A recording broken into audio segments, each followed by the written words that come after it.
네, 안녕하세요. 오늘 2023년 공정거래 전망이라는 주제로 여러분들을 찾게 되었습니다. 저는 법무법인 화우 공정거래그룹 안창모 변호사입니다.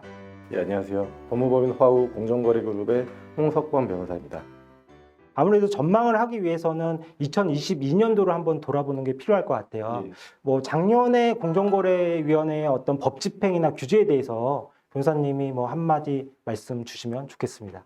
그동안 저희가 생각했을 때 공정거래 전문가로 입장에서 봤을 때 없어졌을 걸로 생각이 되는 다막이 적지 않게 아직도 있다, 시장에서 이루어지고 있기 때문에 그에 대한 좀 적극적인 조사가 있었다는 점을 꼽을 수 있겠고요. 그 다음에 부당지원 사건, 그 계열사 간 부당지원 사건에 대해서도 좀 새로운 형태의 조사들이 좀 이루어지고 있다는 점도 좀 주목할 만한 점이었던 것 같습니다. 네, 저는 현장에서 좀 느꼈던 게 아무래도 상반기는 법 집행이 좀 적었고 하반기로 올수록 법 집행의 빈도나 강도가 좀 높아진 것이 아닌가 이런 생각을 했는데 변호사님 어떻게 생각하세요? 저도 좀 10분 동의하고요. 예. 선거철에는 아무래도 이 사정기관들이 조사를 좀 소극적으로 하는 경향이 있다 보니 그랬던 것 같고 어떤 조직 정비라던가 어떤 조사 방향성이 아직 정해지지 않았기 때문에 상반기에 좀 그랬던 것 같고요. 하반기에는 말씀하신 것처럼 적극적인 조사가 계속 있어 왔습니다. 예, 그러면 이제 공정거래라고 하면 아무래도 우리 시장 경제와 맞물려 있기 때문에 저희가 2023년도 이 세계적으로나 국내적으로의 이제 경제 상황을 좀 한번 짚어봐야 될 것 같아요. 그래서 혹시 변호사님 국내 경기는 어떻게 전망을 하시나요? 고환율, 고물가, 그리고 금리도 많이 오르고 이런 점들 때문에 아무래도 좀 어려워지지 않을까 생각이 들고요. 그런 영향들이 결국엔 공정거래 집행 방향에도 상당히 영향을 미치고 있는 것으로 생각이 됩니다. 그리고 이제 이런 경기적인 측면 이외에 이제 콘텐츠적인 측면으로 보면은 아무래도 시장에서 가장 중요한 이슈는 디지털 경제 이쪽으로 패러다임이 가속화되는 것이 아닌가 저는 그렇게 생각을 하고 있습니다. 네, 작년 말이죠. 12월 말에 이제 공정거래위원회 한기정 위원장님께서 이제 새 정부 공정거래 정책 방향이라고 이렇게 5가지를 발표를 하셨습니다. 첫 번째가 이제 온라인 플랫폼 등 주요 시장의 공정한 경쟁 기반 확립 보였고요. 그럼 두 번째가 대기업 집단 제도의 합리적 운영. 세 번째가 디지털 경제 시대 소비자 권익 보호. 네 번째가 중소기업의 공정한 거래 기반 강화. 그다음에 다섯 번째가 신뢰 제고를 위한 법 집행 혁신. 그다음에 조직 개편 이렇게 5개였어요. 그래서 먼저 온라인 플랫폼 등 주요 시장의 공정한 경쟁 기반 확립이라는 이슈에 대해서 우리 변호사님은 좀 어떻게 생각하시나요? 이제 온라인 플랫폼 기업들의 어떤 독과점적 지위 그리고 그 시장에 미치는 영향에 대해서는 전부터 상당히 지적을 많이 받아왔죠. 지금 최근에 그 기존의 한시 조직이던 그 온라인 플랫폼 팀을 온라인 플랫폼 정책과로 확대 개편하면서 규제가 더 강화될 걸로 생각이 됩니다. 특히 최근에는 심사 지침, 온라인 플랫폼 규제에 관한 심사 지침도 제정하고 있어서 앞으로 온라인 플랫폼 기업들에 대한 조사와 처분들이 계속 이루어질 걸로 생각이 됩니다. 네, 맞습니다.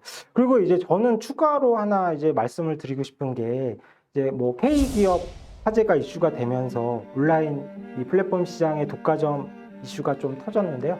이런 플랫폼 기업의 M&A 관련해서 심사를 강화하겠다 이제 이런 이야기가 나왔습니다.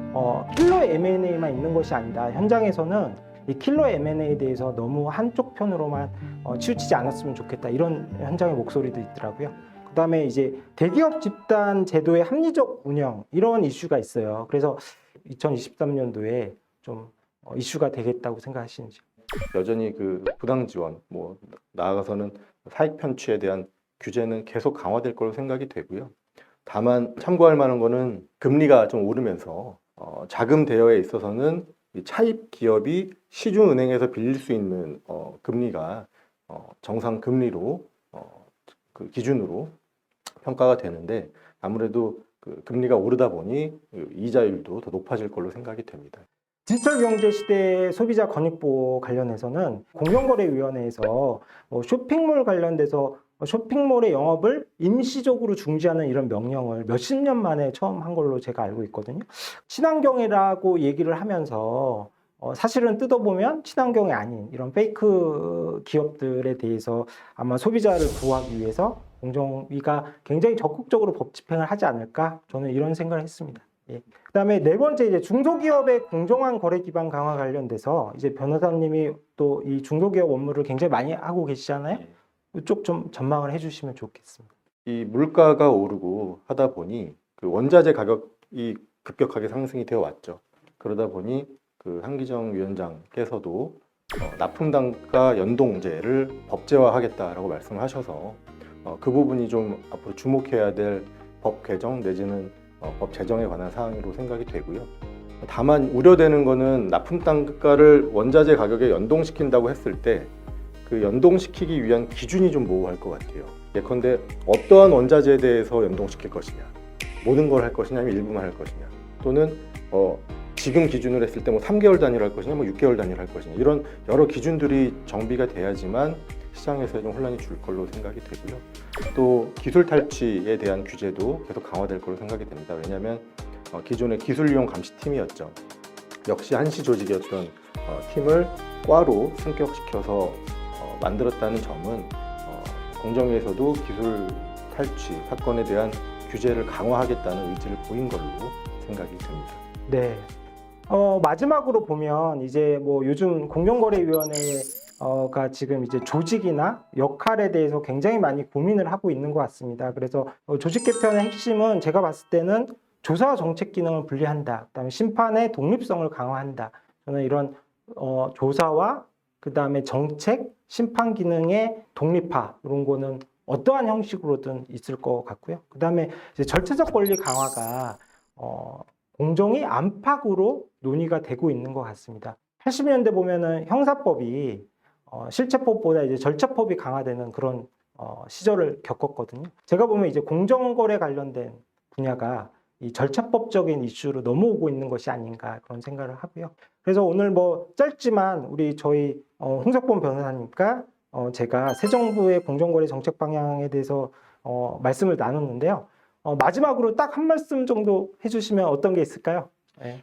사실 공정위 조사는 예상하기는 어렵습니다. 어떻게 이루어질지는. 근데 말씀드렸던 그런 5가지 부분에 있어서는 분명히 변화가 있을 거로 생각이 되고요. 그 변화라는 게 결국에는 조사의 강화, 처벌의 강화, 또 한편으로는 불필요한 규제의 어떤 철폐, 이렇게 그 동시에 이루어질 걸로 생각이 됩니다. 뭐 결국에는 기업들이 말씀드린 요소들을 감안을 해서 어떤 정책이라던가 아니면은 컴플라이언스 운영에 있어서 좀 더 신중을 기해야 된다, 이렇게 정리할 수 있을 것 같습니다. 네, 변호사님 좋은 말씀 감사하고요. 저희 법무법인 화우 공정거래 그룹에서도요, 앞으로 이제 여러분들에게 좀 더 자주 공정거래 정책이나 방향에 대해서 새로운 소식을 가지고 찾아뵐 수 있는 기회를 만들도록 하겠습니다. 오늘 경청해 주셔서 고맙습니다. 감사합니다.